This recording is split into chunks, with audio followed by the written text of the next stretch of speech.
भारत के राष्ट्रीय सुरक्षा सलाहकार अजीत डोभाल ने अमेरिकी विदेश मंत्री एंटनी ब्लिंकन से मुलाकात की।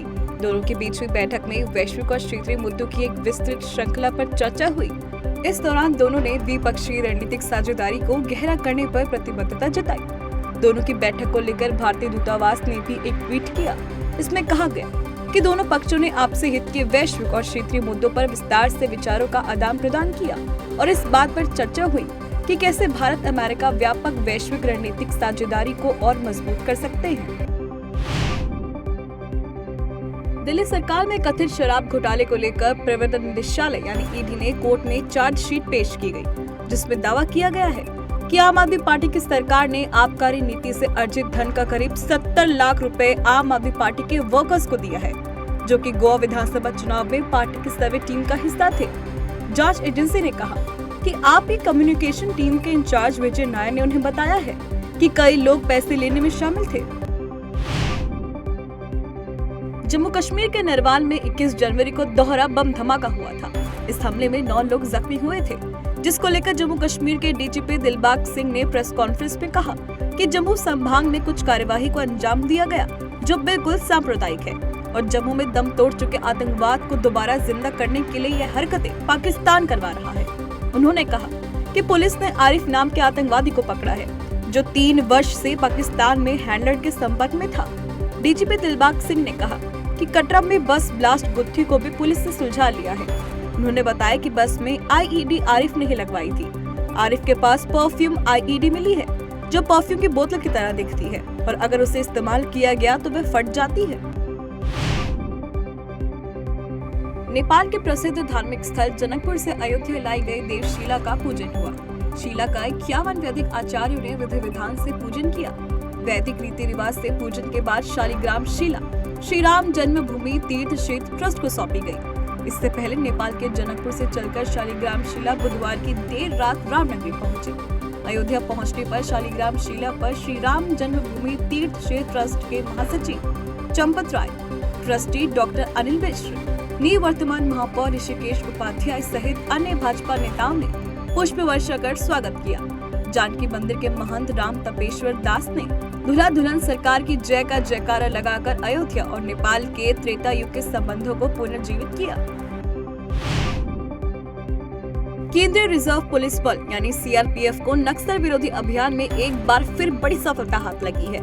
सीआरपीएफ की कोबरा बटालियन और झारखंड पुलिस के संयुक्त अभियान में सुरक्षा बलों ने झारखंड के लातेहार में भारी मात्रा में नक्सलियों के हथियार और गोला बारूद बरामद किए हैं। सीआरपीएफ के प्रवक्ता ने बताया कि गुप्त सूचना के आधार पर ऑपरेशन के दौरान नक्सलियों के ठिकाने से भारी मात्रा में हथियार और गोला बारूद बरामद किए गए हैं। बता दें कि बिहार और झारखंड जैसे राज्यों में सुरक्षा बलों ने नक्सल गतिविधियों पर काफी हद तक काबू पा लिया है।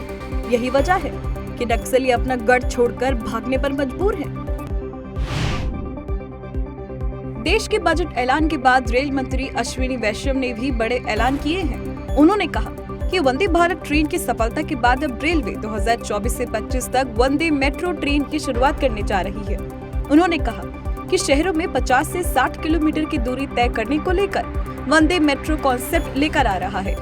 रेल मंत्री ने कहा कि इस वर्ष प्रोडक्शन और डिजाइन का काम हो जाएगा और अगले वर्ष से इसे शुरू करने की योजना है। रेल मंत्री ने बताया कि वंदे मेट्रो 125 से 130 किलोमीटर की रफ्तार के साथ दौड़ेगी। इसका डिजाइन मुंबई सब अर्बन की तर्ज पर होगा। हालांकि वंदे मेट्रो में टॉयलेट की व्यवस्था नहीं होगी। साथ ही कहा कि इसमें सुविधा वैसी ही होंगी जैसे वंदे भारत ट्रेनों में है। इंजन पूरी तरह से हाइड्रोजन बेस्ड होंगी, जिसके कारण प्रदूषण 0 होगा। मद्रास हाईकोर्ट ने मुस्लिम महिलाओं के लिए शरीयत परिषद की तलाक प्रक्रिया यानी खुला को लेकर बड़ा फैसला सुनाया है। हाईकोर्ट ने कहा कि मुस्लिम महिलाएं इसके लिए फैमिली कोर्ट जा सकती हैं। वे शरीयत जैसे निकाय में जाने के लिए बाध्य नहीं है। कोर्ट ने अपनी टिप्पणी में यह भी कहा कि शरीयत जैसी निजी संस्था खुला के जरिए शादी खत्म करने की ना तो घोषणा कर सकती है और न ही इसे प्रमाणित कर सकती हैं। कोर्ट ने आगे कहा वे विवादों की अदालतें या मध्यस्थ नहीं है। निजी संस्थाओं द्वारा तलाक को लेकर जारी सर्टिफिकेट अमान्य है। बता दें कि तमिलनाडु के रहने वाले तौहीद जमात ने शरीयत परिषद की ओर से जारी अपनी पत्नी को खुला सर्टिफिकेट के खिलाफ हाई कोर्ट में दायर याचिका की थी।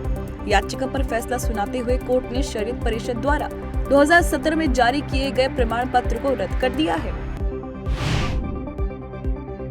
भारत ने अधिसूचना जारी कर पाकिस्तान स्थित आतंकवादी अब्दुल रहमान मक्की को यूएन लिस्टेड आतंकवादी के रूप में सूचीबद्ध किया है। अब संयुक्त राष्ट्र के मानकों के अनुरूप मक्की पर भारत में भी प्रतिबंध लागू होंगे। संयुक्त राष्ट्र द्वारा वैश्विक आतंकी घोषित होने के बाद अपराधी की सभी सदस्य देशों में संपत्ति जब्त कर ली जाती है, उसकी यात्रा पर प्रतिबंध लग जाता है। वह कोई भी लाइसेंसी हथियार नहीं रख सकता है। बता दें कि मक्की पाकिस्तानी नागरिक है। अब्दुल रहमान मक्की आतंकी हाफिज सईद का बहनोई है, जो कि 26/11 हमलों का मास्टरमाइंड है। कनाडा के ब्रैम्पटन में बीते दिनों एक प्रमुख हिंदू मंदिर गौरी शंकर मंदिर पर हमला किया गया और खालिस्तान समर्थक नारे भी लिखे गए। वहीं अब कनाडा की संसद में भारतीय मूल के सांसद चंद्र आर्य ने हमले की निंदा की और कनाडा में हिंदुओं के खिलाफ फैल रही नफरत का मुद्दा उठाया। कनाडियाई सांसद आर्य ने कहा कि देश में हिंदू फोबिया जन्म ले रहा है और लगातार बढ़ रहा है। आर्य ने इसी के साथ कनाडा की सरकार से हिंदुओं की सुरक्षा की अपील की है। उन्होंने कहा कि मुस्लिमों की तरह अब कनाडा में हिंदुओं को भी निशाना बनाया जा रहा है। बता दें कि कनाडा में हिंदू और हिंदू धर्म आधारित हमलों में 72% की बढ़ोतरी दर्ज की गई है। उत्तराखंड में बच्चों के कंधे से बस्तों का बोझ कम करने के लिए राज्य सरकार ने एक प्लान तैयार किया है, जिसे लेकर प्रदेश के शिक्षा मंत्री डॉक्टर धन सिंह रावत ने बताया कि स्कूली बच्चों का तनाव कम करने के उद्देश्य से हर माह में एक दिन बैग फ्री डे निर्धारित करते हुए स्कूलों में अन्य गतिविधियां कराई जा सकती हैं। शिक्षा मंत्री ने जुलूस प्रदर्शनों एवं विभाग से इतर अन्य गतिविधियों में स्कूली बच्चों को शामिल नहीं करने के भी निर्देश दिए हैं। बता दें कि देहरादून में उत्तराखंड अकादमिक शोध एवं प्रशिक्षण निदेशालय एवं SCERT की ओर से आयोजित 2 दिवसीय राष्ट्रीय कार्यशाला में शिक्षा मंत्री ने यह सब कहा। जम्मू कश्मीर अब अपने विकास का इतिहास खुद रच रहा है। इसी कड़ी में कश्मीर घाटी के जिला पुलवामा के त्राल में नया औद्योगिक एस्टेट स्थापित होगा। इसके लिए राजस्व विभाग ने उद्योग एवं वाणिज्य विभाग को 100 कनाल भूमि ट्रांसफर को मंजूरी प्रदान कर दी है। राजस्व विभाग के आयुक्त सचिव विजय कुमार बिदूरी की तरफ से जारी आदेश के तहत नया औद्योगिक एस्टेट स्थापित करने के लिए पुलवामा के त्राल में कहाचराई भूमि को मंजूरी दे दी गई है। बता दें कि जम्मू कश्मीर में नए उद्यम लगने के साथ ही युवाओं को रोजगार के अवसर भी मुहैया हो सकेंगे। बीजेपी ने दिल्ली में आयोजित पार्टी की बैठक में नागालैंड विधानसभा चुनाव के लिए उम्मीदवारों की लिस्ट जारी कर दी है। विधानसभा चुनाव में बीजेपी 20 सीटों पर चुनाव लड़ेगी। बीजेपी के प्रदेश अध्यक्ष तेमजिन इमना विधानसभा क्षेत्र से चुनाव लड़ेंगे, तो वहीं बीजेपी नेता नलिन कोहली ने सूची जारी करते हुए कहा, हम नागालैंड की 60 में से 20 सीटों पर चुनाव लड़ेंगे। बाकी सीटें हमारे गठबंधन सहयोगी NDPP को दी गई है। बता दें, नागालैंड विधानसभा चुनाव के लिए मतदाता 27 फरवरी को मतदान करेंगे, जबकि 2 मार्च को वोटों की गिनती होगी। केंद्रीय सुरक्षा बल यानी CRPF की 165वीं बटालियन ने छत्तीसगढ़ पुलिस के साथ मिलकर नया कारनामा कर दिखाया है। CRPF ने पुलिस के सहयोग से अब बीजापुर और दंतेवाड़ा को जोड़ने वाले व्यापार मार्ग को 17 वर्षों बाद नक्सलियों के कब्जे से मुक्त करा दिया है। इतना ही नहीं, 30 दिन के भीतर वहां पर 2 फॉरवर्ड ऑपरेटिंग बेस यानी FBO भी स्थापित किए गए हैं। ये FBO बेड्रे और पुंदर में तैयार किए गए हैं। इसके चलते एशिया का सबसे बड़ा इमली बाजार अब एक नई करवट लेने की राह पर चल पड़ा है। पुराना व्यापार मार्ग शुरू होने से मिर्च व महुआ के कारोबार में भी तेजी आएगी। सुरक्षा बलों के अधिकारियों का कहना है कि अगले 5 वर्ष में यह इलाका विकास की नई राह तय करेगा। रोजगार के भी नए अवसर पैदा होंगे। देश में बेरोजगारी दर जनवरी में घटकर 4 महीनों के निचले स्तर 7.14% पर आ गई है। गैर सरकारी संस्था centre for monitoring of Indian economy के जनवरी 2023 के आंकड़े बताते हैं कि जनवरी में बेरोजगारी दर 7.14% रही। इसके पहले दिसंबर 2022 में बेरोजगारी दर 8.30% पर थी। आंकड़ों के अनुसार जनवरी में शहरी बेरोजगारी दर 8.55% रही, जबकि ग्रामीण बेरोजगारी दर 6.43% रही। नियोक्ता फर्म टीम लीज सर्विसेज में सह संस्थापक एवं कार्यकारी उपाध्यक्ष ऋतुपर्ण चक्रवर्ती ने इन आंकड़ों पर कहा, यह कहना ठीक है कि पिछले कुछ तिमाहियों में रोजगार की स्थिति सुधरी है। हर वर्ष करीब 2 करोड़ श्रम शक्ति जुड़ने से यह बेरोजगारी कम हुई है। देश के युवाओं को सशक्त बनाने और अमृत पीढ़ी के सपने को साकार करने के लिए जल्द ही प्रधानमंत्री कौशल विकास योजना 4.0 शुरू की जाएगी। साथ ही देश भर में 30 स्किल इंडिया इंटरनेशनल सेंटर स्थापित किए जाएंगे। इससे व्यवसायों और उद्योग में विस्तार को प्रोत्साहन मिलेगा और आने वाले समय में युवाओं के लिए और अधिक नौकरियां पैदा होंगी।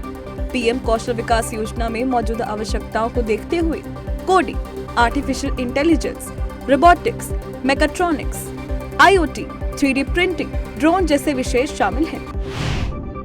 उत्तर रेलवे लखनऊ मंडल के 44 और पूर्वोत्तर रेलवे लखनऊ मंडल के 20 रेलवे स्टेशन अमृत स्टेशन योजना के तहत संवारे जाएंगे।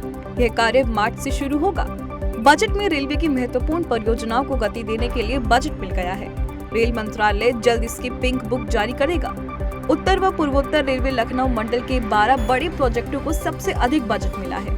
इसमें उत्तर रेलवे लखनऊ मंडल के Varanasi cantt, Kashi, Lohta, Shivpur, Babatpur, Vyasnagar, Jaunpur junction, Jaunpur city, Mariahu, Zafarabad, Badohi, Ayodhya, Charbagh समेत 44 रेलवे स्टेशन शामिल हैं। इसके अलावा पूर्वोत्तर रेलवे लखनऊ मंडल के बादशाह नगर, खलीलाबाद, सिद्धार्थनगर, सीतापुर समेत 20 स्टेशन शामिल हैं। इन स्टेशनों का विकास एवं सुंदरीकरण अमृत स्टेशन स्कीम के तहत होगा। ऑस्ट्रेलिया के खिलाफ 9 फरवरी से शुरू हो रही बॉर्डर गावस्कर ट्रॉफी से पहले क्रिकेट प्रेमियों के लिए बड़ी खुशखबरी आई है। ऑलराउंडर रविंद्र जडेजा को राष्ट्रीय क्रिकेट अकादमी ने नागपुर में टेस्ट खेलने की मंजूरी दे दी है। क्रिक बस के अनुसार रविंद्र जडेजा ने फिटनेस टेस्ट पास किया है। जडेजा अब पूरी तरह से फिट है और ऑस्ट्रेलिया के खिलाफ पहले टेस्ट मैच में खेलते हुए दिखाई दे सकते हैं। बता दें कि जडेजा आखिरी बार अगस्त 2022 में दुबई में एशिया कप में भारत के लिए खेले थे। वहां घुटने की चोट के कारण उन्हें सर्जरी करवानी पड़ी थी, जिससे वह 5 महीने के लिए क्रिकेट के मैदान से बाहर हो गए थे। लेकिन अब ऑलराउंडर रविंद्र जडेजा को टेस्ट खेलने की मंजूरी मिल गई है।